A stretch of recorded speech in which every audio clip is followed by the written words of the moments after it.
Hello everyone, this is Ekta. Welcome back to my YouTube channel e-commerce. Chapter first हमने last video में complete कर लिया था coordination के टॉपिक के साथ, but this is one more video for chapter one which is specially for case studies. यानी कि हम इस वीडियो में ये देखेंगे कि केस स्टडीज़ को कैसे अटेम्प्ट किया जाता है और उनको कैसे सॉल्व किया जाता है। तो आइए उससे पहले देखते हैं कुछ टिप्स केस स्टडीज़ को सॉल्व करने की। First tip is that you have to prepare your chapters very well so that आपको क्वेश्चन को देख के कोई घबराहट ना हो और आप बिल्कुल भी डरे नहीं क्वेश्चंस को देख के। क्वेश्चंस आपको डिफ़िकल्ट लग सकते हैं, बट अगर आप उनको ध्यान से पढ़ेंगे and you have a good knowledge of chapters and आपका कॉन्सेप्ट क्लियर है, then you will have no issues at all. Second is case studies के जो क्वेश्चंस होते हैं वो थोड़े से लेंदी होते हैं, बट उनके answers are generally to the point and short.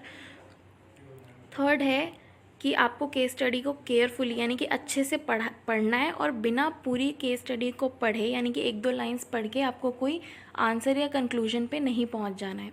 You have to read the full case study, after that आपको डिसाइड करना है कि आपका आंसर क्या होना चाहिए।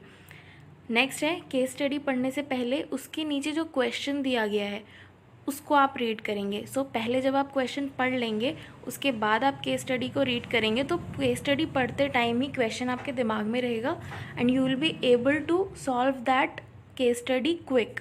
तो आपका टाइम भी सेव होगा, जिसकी हमें पेपर में बहुत ज़रूरत होती है। और last but not the least is कि आपको प्रैक्टिस करने हैं केस स्टडीज़ के क्वेश्चंस फ्रॉम द लास्ट और previous year question papers and sample papers. तो आइए स्टार्ट करते हैं आज की case studies. So here is the case study first.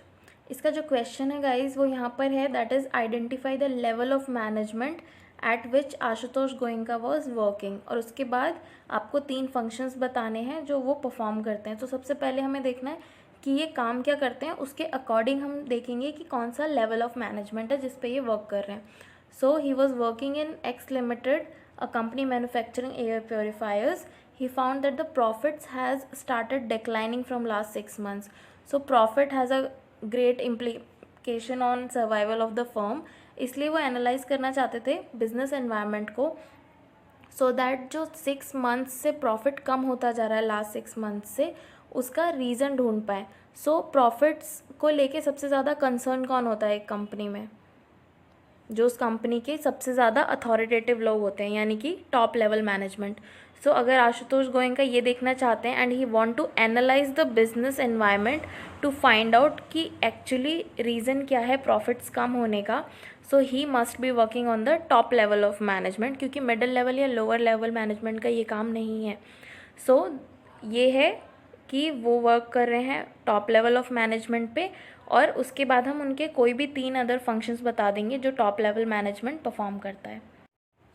Case study 2, इसका जो क्वेश्चन है वो यहाँ पर है, identify the level of management eight which he is working. अब हम देखते हैं केस स्टडी में एक्चुअली क्या लिखा है। Sridhar's father is working as a section incharge in a government office. और हमसे पूछा गया है कि वो कौन से लेवल ऑफ मैनेजमेंट पे काम करते हैं। तो मैंने आपको बताया था कि फोरमैन होते हैं जो, और जो सुपरवाइजर्स होते हैं, जो क्लर्क्स होते हैं, वो लोअर लेवल पे काम करते हैं।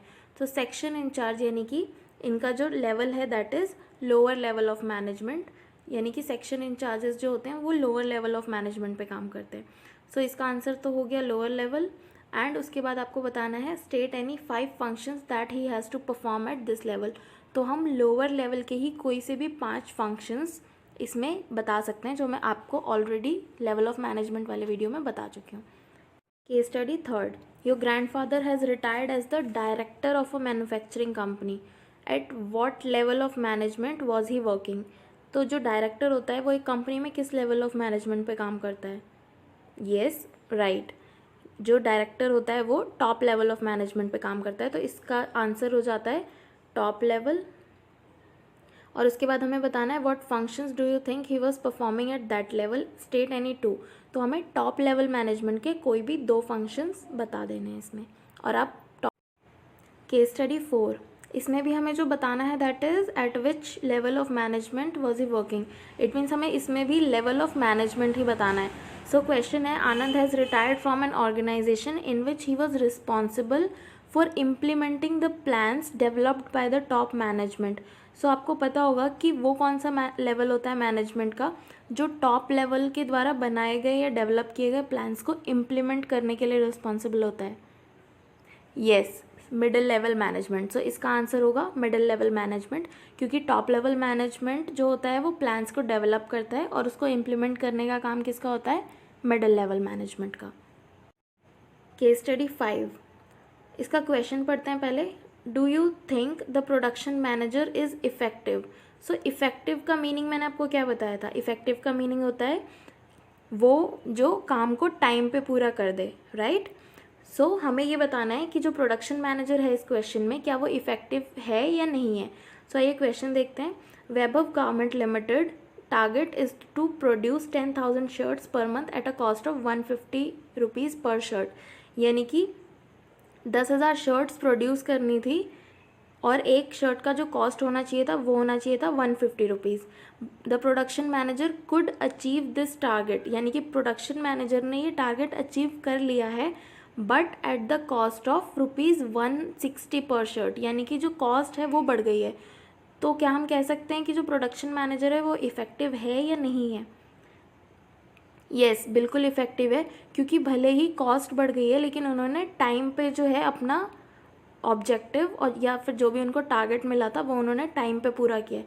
तो अगर हम किसी भी काम को टाइम पे पूरा करते हैं तो हम ये कह सकते हैं that the manager is effective. Study 6, question पढ़ते हैं पहले। In the context of the above case is Sujata efficient in her work, explain by giving a suitable reason.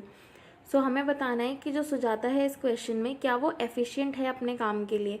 तो एफिशिएंट का मीनिंग हमें ऑलरेडी पता है। एफिशिएंट का मीनिंग होता है कि हमारा जो काम है उसकी कॉस्ट कम से कम आए, राइट। या फिर हमें जो गिवन टारगेट है जिस कॉस्ट का कि इतने कॉस्ट पे आपको ये काम करना है, तो उतनी ही कॉस्ट में हम उस काम को पूरा कर पाएँ।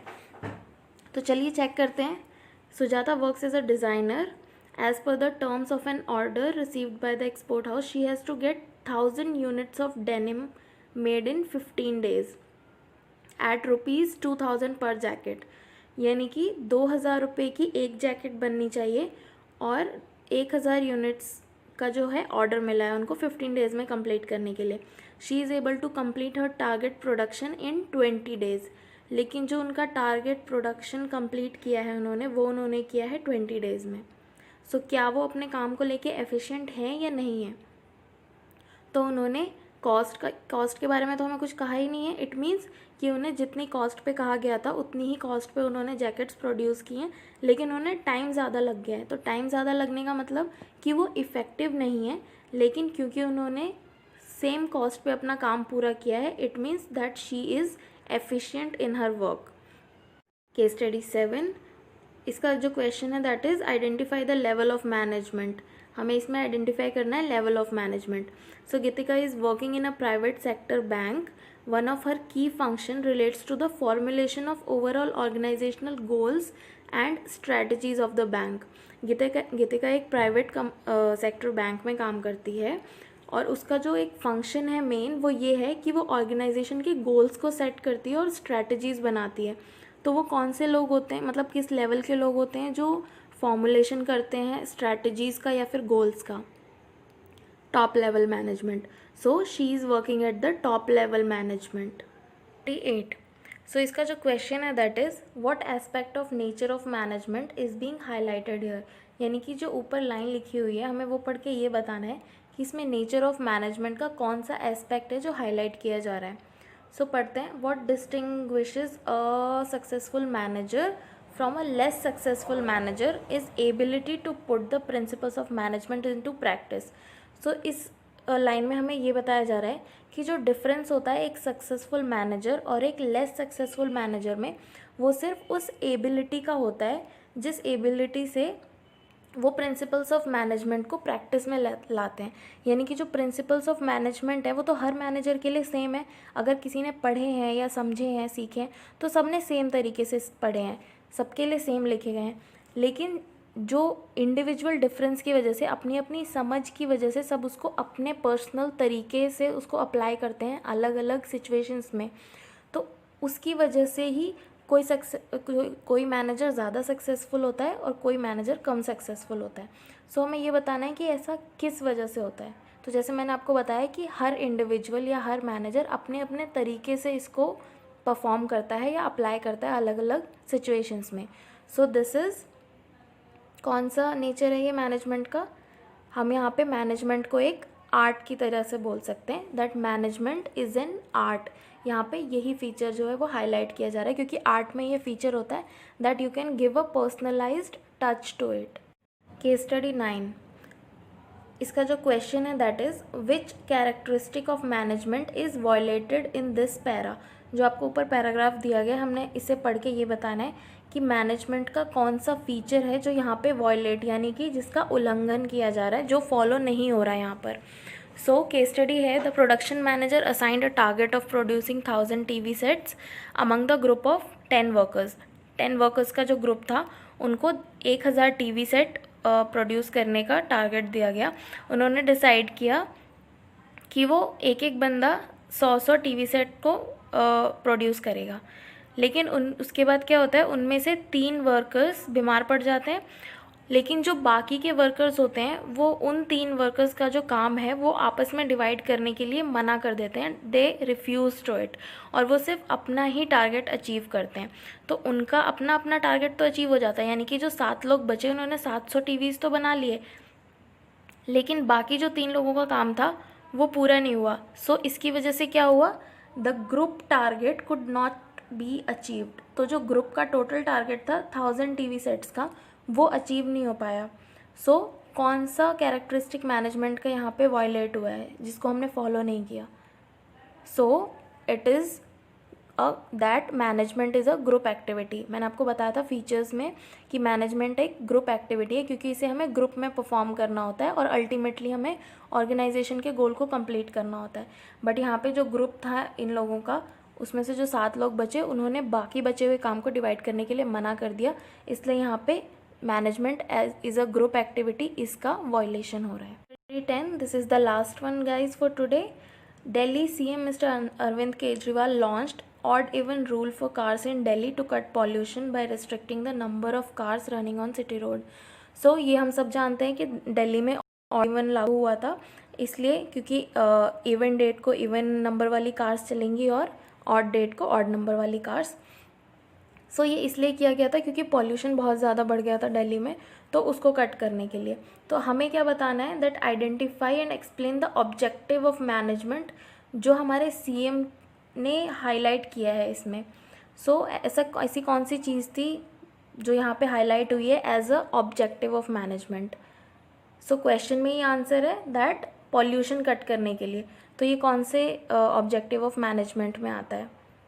Right, social objective. So pollution कम करना is the social objective of any organization और any manager. So this is the social objective. So इसी के साथ हमारी 10 केस स्टडीज़ ख़त्म होती हैं आज के लिए।